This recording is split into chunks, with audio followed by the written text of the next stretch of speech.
Halo semuanya, perkenalkan nama saya Aurelia Regina, NPM 1618000821 dari kelas A.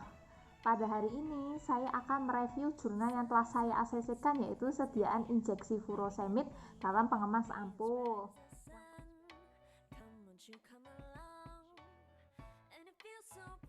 Pertama, saya akan membahas tentang tujuan dari penelitian pada jurnal tersebut adalah: 1. Mahasiswa dan mahasiswi dapat mengetahui cara pembuatan sediaan injeksi furosemid yang baik. Yang kedua, mahasiswa dan mahasiswi dapat melakukan evaluasi pada sediaan injeksi furosemid yang telah dibuat. Ketiga, mahasiswa dan mahasiswi dapat mengetahui keuntungan dan kerugian dari sediaan injeksi tersebut.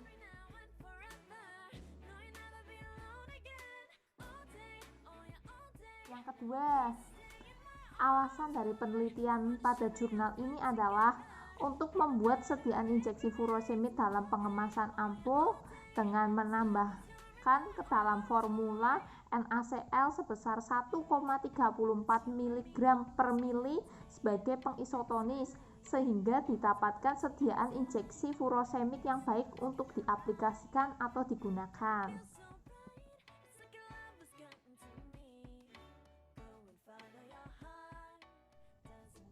Dasar teori. Yang pertama-tama, apa sih yang kalian ketahui tentang injeksi?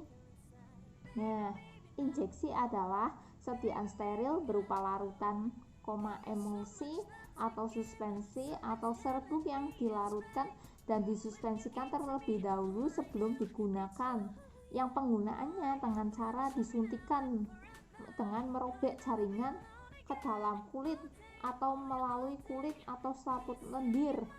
Furosemid digunakan untuk terapi hipertensi intrakornium, membantu mencegah terjadinya retensi cairan dengan menghambat antidiuretik hormon, menurut Ulfang 2015.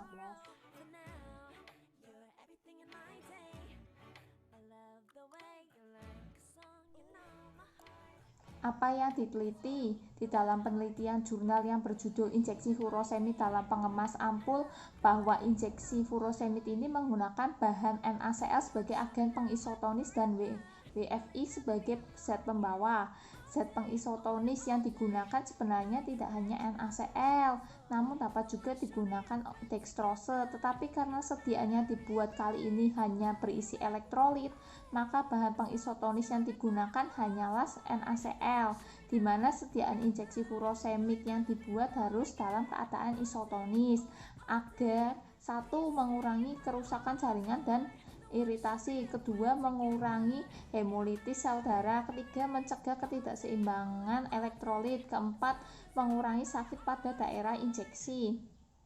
Dengan menggunakan metode LISO, maka diperoleh jumlah NaCl yang digunakan sebagai agen pengisotonis adalah sebesar 1,34 mg per mili, di mana jumlah NaCl sebesar 1,34 mg per mili perlu ditambahkan ke dalam formula agar formula tersebut memiliki tekanan osmotik yang sama dengan cairan tubuh atau dapat dikatakan isotonis, sehingga terbentuk sediaan injeksi furosemid yang baik.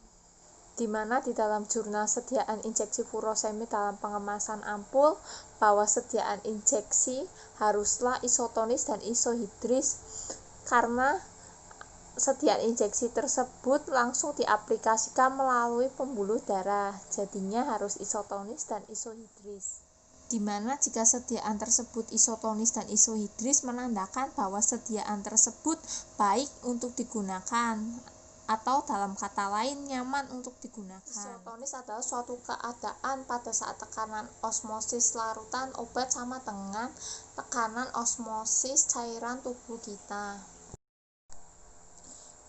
Isohidris adalah kondisi suatu larutan zat yang pH-nya sesuai dengan pH fisiologi tubuh kita sekitar 7,4.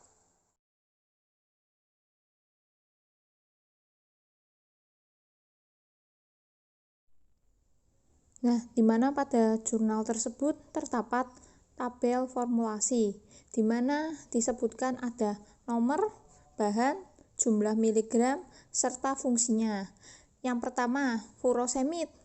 diambil sejumlah 10 mg, di mana furosemid berfungsi sebagai zat aktif. Kedua, sodium klorida dengan jumlah 1,34 mg sebagai pelarut sediaan.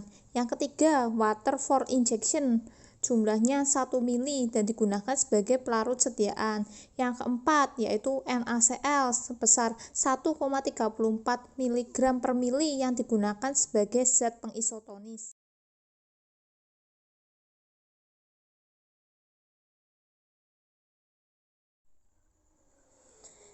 Di mana untuk mengetahui bahwa sediaan injeksi furosemid tersebut baik atau tidak, kita melakukan beberapa evaluasi pengujian. Yang di dalam jurnal ini ada evaluasi pengujiannya meliputi 3. Yang pertama yaitu pengujian pH, pengujian kejernihan, pengujian kebocoran. Yang pertama adalah pengujian pH, di mana pengujian ini dilakukan untuk melihat pH sediaan injeksi furosemid yang telah kita buat, apakah sediaan injeksi furosemid yang kita buat berada pada rentang pH normal atau tidak, di mana didapatkan hasil pengujian pada sediaan furosemid yang kita teliti tersebut adalah menghasilkan pH sebesar 10, di mana pH ini kurang baik karena tidak dalam rentang pH normal injeksi yang baik, yaitu di antara pH 7,4 sampai 9. Itu pH yang ditargetkan menurut Agus 2009. Yang kedua yaitu pengujian kejernihan, di mana di dalam jurnal tersebut dikatakan bahwa di dalam pengujian kejernihan tersebut tidak terdapat adanya partikel, berarti menandakan injeksi furosemid tersebut dalam keadaan yang baik, karena syarat dari pengujian kejernihan adalah tidak terdapat adanya partikel sama sekali. Evaluasi yang ketiga adalah pengujian kebocoran, di mana tujuan dari pengujian kebocoran ini adalah untuk memeriksa keutuhan kemasan untuk menjaga sterilitas dan volume serta kestabilan pada sediaan injeksi yang telah kita review ini. Adapun hasil dari pengujian kebocoran tidak terdapat tetesan injeksi yang keluar dari ampul, di mana dikatakan baik karena memenuhi syarat pengujian kebocoran injeksi furosemid, yaitu sediaan yang baik tidak terdapat tetesan larutan injeksi yang keluar dari ampul menurut Agus 2009.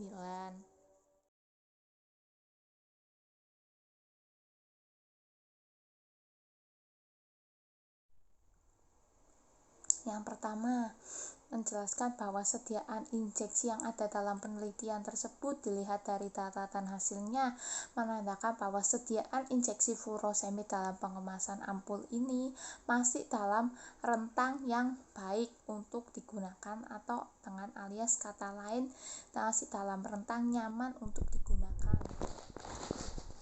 Adapun keuntungan dan kerugian mengapa sediaan tersebut dipilih untuk dibuat sediaan injeksi.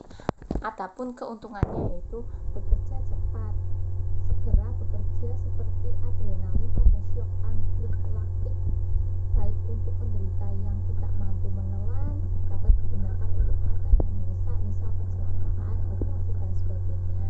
Untuk pemberian obat yang tidak tahan asam lambung atau obat yang tidak bisa melewati jalur pencernaan, untuk anestetik lokal, menjamin sterilitas obat dan takarannya obat yang tepat. Reaksi dari obat yang diinjeksikan dapat diketahui.